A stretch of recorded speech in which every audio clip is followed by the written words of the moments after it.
मराठी. मी नमस्कार, मी मंदार श्रीपाद भट नाव घ्या. देवा शपथ मी मंदार श्रीपाद भट देवा शपथ सांगतो की मी सत्य बोलेन, सत्य तेच बोलेन आणि सत्याशिवाय अन्य काहीही बोलणार नाही.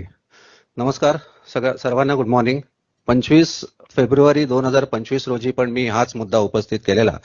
मी पुन्हा एकदा MERC समोर हा विषय मांडू इच्छितो की 2016 नोव्हेंबर पासून MSCDCL या कंपनीने सर्वसाधारण म्हणजे रिटेल ग्राहकांकडून व्हीलिंग चार्जेस घ्यायला सुरुवात केली. MSCDCLचं असं म्हणणं आहे की MERC has given approval to MSCDCL to collect wheeling charges from retail consumer. मी मागच्या वेळेस पण सांगितलेलं, आत्ताही सांगतो की MERC is not empowered to approve wheeling charges to retail consumers.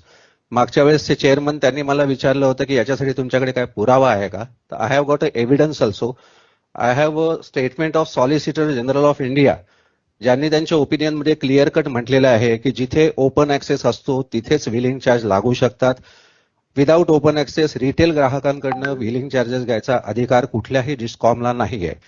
भारतासाठी सर्वांसाठी इलेक्ट्रिसिटी ऍक्ट एकच आहे. महाराष्ट्र सोडून महाराष्ट्राच्या बाहेर कुठल्याही स्टेटमध्ये घरगुती ग्राहकांकडनं व्हीलिंग चार्जेस कलेक्ट केले जात नाही. आमच्या मते MSCDCLनी महाराष्ट्राच्या जनतेची फसवणूक केलेली आहे. व्हीलिंग चार्जेस घरगुती ग्राहकांकडनं घेणं it is pure violation of electricity act. आता याच्यासाठी मागच्या वेळेस चेअरमन साहेबांनी मला सांगितलं होतं तुमच्याकडे काय एव्हिडन्स असेल तर तो दाखवा. So if you permit me I can read the opinion of solicitor general of India. मला वाटत नाही या स्टेटमेंटला कोणी चॅलेंज करू शकेल. Can I read for you? ज्याच्यातनं हे सिद्ध. Have you submitted that already?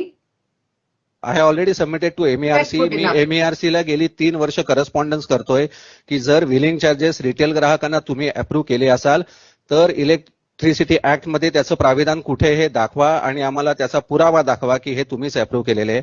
आमच्या ऑब्झर्वेशन नुसार right from order number 48, order number 322 कुठल्याही ऑर्डरमध्ये असं नमूद केलेलं नाहीये की घरगुती ग्राहकांकडनं रिटेल कस्टमरकडनं व्हीलिंग आकार चार्ज करण्यात यावा. If you read the order number 48, order number 48 मध्ये फक्त 5 करोड रुपये अॅन्युअली कलेक्शनचं बजेट दिलं गेलं होतं MSCDCL ला. हे ऑर्डर नंबर 48 मध्ये क्लिअर कट मेन्शन आहे. आज गेली 7 ते 8 वर्ष MSCDCL ही डेली कलेक्शन करते under wheeling charges about 30 to 35 crore. आणि सगळ्यात मोठा घोटाळा असा आहे की MSCDCLनी 2017 पासून त्यांच्या फायनान्शियल स्टेटमेंटमध्ये रेव्हेन्यू फ्रॉम व्हीलिंग चार्जेस दाखवायचे बंद केलेले आहेत.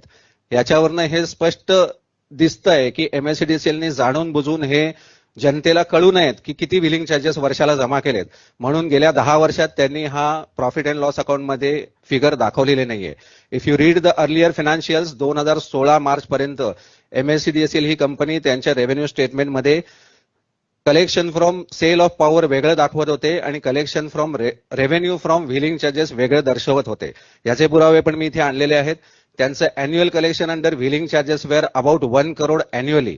आणि आजच्या तारखेला महाराष्ट्राच्या प्रत्येक घरातनं जर मी 10 रुपयाची कलेक्शन पकडलं व्हीलिंग चार्जेसचं तर it is about 30 crore per day collection आहे. म्हणजे याचं वार्षिक उत्पन्न जवळजवळ 7,000 कोटीच्या दरम्यान होतं आणि MSCDCL कंपनी ही त्यांच्या रेव्हेन्यू स्टेटमेंटमध्ये हा कलेक्शन दाखवत नाही. It is a pure violation of electricity act. It is a loot of people of Maharashtra who are a retail consumers of Maharashtra. आणि महाराष्ट्राच्या बाहेर व्हीलिंग चार्जेस घरगुती ग्राहकांकडनं कुठलंही स्टेट कलेक्ट करत नाहीये. Because electricity act says that any state commission can determine the tariff but it should be in accordance with the electricity act. आणि basically electricity act मध्ये असं कुठलंही प्राविधान नाहीये जे हे प्रूव्ह करतं की व्हीलिंग चार्जेस हे घरगुती ग्राहकांकडनं घेतले जाऊ शकतात. एवढंच माझं सबमिशन आहे. आणि दुसरं मला हेच सांगायचं की सेम ऑब्जेक्शन मी मागच्या वेळेस घेतलं होतं, पण जेव्हा या टेरिफची ऑर्डर अप्रूव्ह झाली तेव्हा त्यांनी ती मिसइंटरप्रेट केलेली आहे.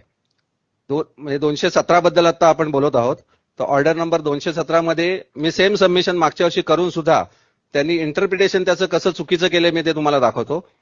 त्यांनी असं म्हटलेलं आहे की mister Mandar Bhat and other objected that increase in wheeling charges from ₹1.17 per unit to a range of ₹1.47 to ₹1.71 per unit without specifying the current charge for different voltage levels. He requested for removal of unfair billing charges and restoration of voltage-wise tariffs. However, highlighted that there is no specific legal framework or act to support the same. हे interpretation चुकीचं केलेलं आहे. मी इथे स्पष्ट सांगितलेलं आहे की MERC कडे पण ही पॉवर नाहीये की घरगुती ग्राहकांना त्यांनी बिलिंग चार्जेस अप्रूव्ह करू शकतात.